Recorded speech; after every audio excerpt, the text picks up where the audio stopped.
तो आज का हमारा टॉपिक है हाइपोफाइशियल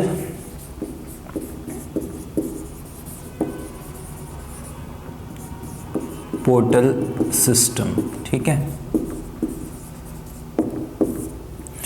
तो हाइपोफाइशियल पोर्टल सिस्टम हम जैसे कि पढ़ रहे हैं, हम एंडोक्राइन ग्लैंड हम देख रहे हैं कि हाइपोफाइशियल पोर्टल सिस्टम ऐसा सिस्टम है, ऐसा सिस्टम ऑफ कैपिलरीज, या आप बोल सकते हो कि ऐसा सिस्टम ऑफ ब्लड वेसल्स है जो कि हॉर्मोन्स को from hypothalamus to anterior pituitary या फिर पोस्टीरियर पिट्यूटरी तक पहुंचाता है। ठीक है, अब नॉर्मल ब्लड फ्लो कैसे होता है बॉडी में? नॉर्मल ब्लड फ्लो में क्या होता है, एक आर्टरी ब्लड लेके आती है, फिर उसको कैपिलरीज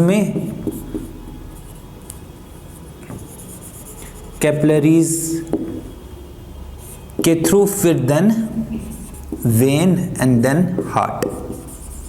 मतलब नॉर्मल ब्लड फ्लो ऐसा ही होता है। मतलब पहले जो हार्ट है वो आर्टरीज में पंप करता है ब्लड को, आर्टरीज फिर किसी टिश्यू सिस्टम में कैपिलरीज में डिवाइड होती है, फिर वो उस टिश्यू सिस्टम को थ्रू कैपिलरीज ब्लड देती है, और फिर कलेक्ट जो करता है उस टिश्यू से ब्लड वो वेन्स हैं, और वेन फिर दोबारा ब्लड को लेके आकर कहाँ पहुंचाती है, हार्ट तक। बट पोर्टल सिस्टम में ऐसा नहीं है।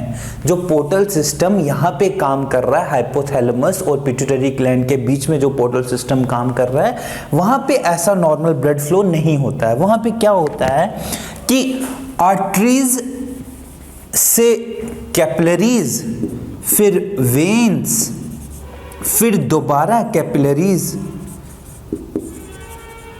देन फिर वेन। ठीक है, मतलब यहां पे है क्या सिस्टम, कैपिलरी, एक नेटवर्क ऑफ कैपिलरी है, उसके बाद फिर दोबारा से वेन में कलेक्ट हो रहा है ब्लड, फिर उसके बाद दोबारा कैपिलरीज में कलेक्ट हो रहा है ब्लड। मतलब दो नेटवर्क ऑफ कैपिलरीज बन रहे हैं और उन दोनों नेटवर्क को ज्वाइन किया जा रहा है वेन के द्वारा। ठीक है, तो जैसे कि आप इस डायग्राम में देख सकते हो, एक नेटवर्क ये है, मतलब हमारे पास ये हाइपोथैलेमस में न्यूरोसेक्रेटरी सेल एक्चुअली क्या है, न्यूरॉन्स ही हैं। ठीक है, तो न्यूरॉन की ये वाली पार्ट आपको पता ही है कि जहाँ पे जो सेल बॉडी है, सेल बॉडी में उसका हार्मोन्स बना रहा है न्यूरोसेक्रेटरी सेल हाइपोथैलेमस में, फिर वो हाइपोथैलेमस को कहाँ पे, साइनेप्टियल नॉब तक क्या बोलते हैं, हार्मोन्स को साइनेप्टियल नॉब तक लेके आ रहा है। साइनेप्टियल नॉब के थ्रू फिर डिफ्यूजन हो रही है,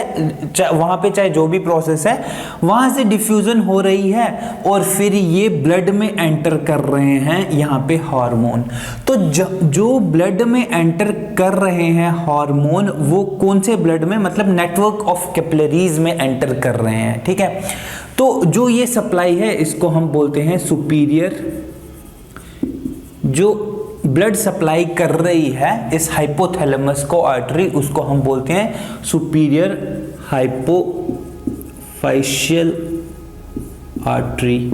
ठीक है, फिर यही सुपीरियर हाइपोफाइशियल आर्टरी कैपिलरीज में डिफरेंशिएट हो जा रही है, और इस टाइम पे यहाँ पे hormones from hypothalamic secretory cell से इन कैपिलरीज या फिर इस ब्लड में डिफ्यूज हो जा रहे हैं। ठीक है, तो ये जो पहला network of capillaries at the hypothalamus बन रहा है उसको हम प्राइमरी प्लेक्सस बोल रहे हैं। ठीक है, प्राइमरी प्लेक्सस, उसके बाद जब प्राइमरी प्लेक्सस में हार्मोन आ गए, फिर प्राइमरी प्लेक्सस से हार्मोन ड्रेन आउट होते हैं इन टू वेन्स, जिनको हमने नाम दिया है या फिर जिनको हम बोलते हैं हाइपोफाइशियल पोर्टल वेन्स। ठीक है, तो यहाँ पे क्या आ गया, पहले कैपिलरीज आ गई, फिर पोर्टल वेन्स आ गई, फिर दोबारा से ये जो वेन्स हैं ये नेटवर्क ऑफ कैपिलरीज में डिफरेंशिएट हो जाती हैं और एक सेकंड प्लेक्सस, मतलब second network of plexus capillaries बनाते हैं एट द एंटीरियर पिट्यूटरी, जिसको हम बोलते हैं सेकेंडरी प्लेक्सस। ठीक है,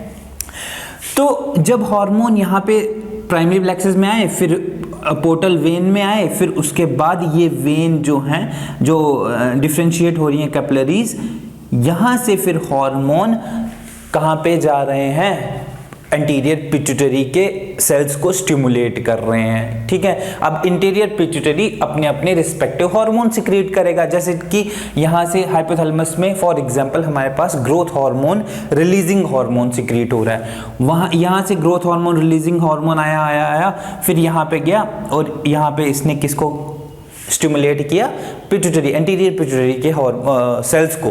तो एंटीरियर पिट्यूटरी से ग्रोथ हार्मोन रिलीजिंग हार्मोन के रिस्पांस में आया ग्रोथ हार्मोन, ठीक है। ग्रोथ हार्मोन रिलीजिंग हार्मोन के रिस्पांस में जो हार्मोन एंटीरियर पिट्यूटरी सिक्रिएट करता है वो ग्रोथ हार्मोन। फिर जब यहाँ पे ग्रोथ हार्मोन बना, इसको फिर दोबारा से ये सेकेंडरी प्लेक्सिस के ब्लड में डिफ्यूज होता है और ये सेकेंडरी प्लेक्सिस फिर उसको हाइपोफेशियल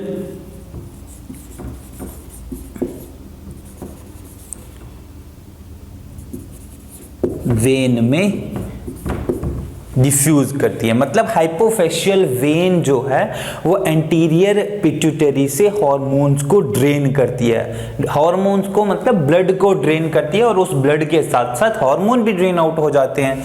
और तो ये सेकेंडरी प्लेक्सिस, हाइपोफेशियल पोर्टल वेन और प्राइमरी प्लेक्सिस, इन तीनों ब्लड वेसल्स को कंपोज करके हमारा क्या बनता है, हाइपोफेशियल पोर्टल सिस्टम बनता है। तो इस तरीके से क्या होता है कि हाइपोथैलेमस से एंटीरियर पिट्यूटरी तक हार्मोन ट्रैवल करते हैं। इसमें हमारा एंडोक्राइन मतलब नर्वस सिस्टम भी काम कर रहा है, न्यूरॉन्स भी काम कर रहे हैं और ब्लड सिस्टम भी काम कर रहा है, ठीक है। तो जैसे कि एंटीरियर पिट्यूटरी तक हार्मोन आए, वैसे ही पोस्टीरियर पिट्यूटरी तक भी हार्मोन आते हैं। बस डिफरेंस सिर्फ इतना है, पोस्टीरियर, अगर मैं इसको मिटा दूं, अगर आप लोगों ने नोट डाउन कर दिया हो तो मैं इसको अगर फॉर एग्जांपल मिटा दूं, तो एंटीरियर पिट्यूटरी और पोस्टीरियर पिट्यूटरी में हार्मोन ट्रैवल होने का डिफरेंस सिर्फ ये है कि जो पोस्टीरियर पिट्यूटरी है इसके जो न्यूरॉन्स हैं, मतलब फॉर एग्जांपल यहाँ पे सेल बॉडी है, ठीक है, न्यूरॉन की, ठीक। अब इस सेल बॉडी का जो एक्सॉन है वो यहाँ तक फैला हुआ है। फिर यहाँ पे एक्चुअली जो पोस्टीरियर पिट्यूटरी पे कौन कौन से हार्मोन आते हैं, एक तो ऑक्सीटोसिन और दूसरा वेसोप्रेसिन। तो पोस्टीरियर पिट्यूटरी पे जो हार्मोन रिलीज किए जाते हैं और मतलब release in the form of packed secretory vesicles, वो डायरेक्टली यहाँ मतलब सेल बॉडी यहाँ पे हार्मोन्स बना रही है, ऑक्सीटोसिन और वेसोप्रेसिन, फिर डायरेक्टली उसको एक्सॉन के थ्रू ट्रेवल करा के यहाँ पे साइनेप्टिक नॉब जो है इस न्यूरॉन का, वो डायरेक्टली पोस्टीरियर पिट्यूटरी तक उसको पहुंचाता है in the form of packed secretory vesicle, दोनों हार्मोन्स को, ठीक है। तो नेक्स्ट अब हम पढ़ेंगे पिट्यूटरी ग्लैंड क्या है, उसकी कंपोजिशन क्या है, वो कौन कौन से हार्मोन सिक्रिएट करता है। Thank you very much.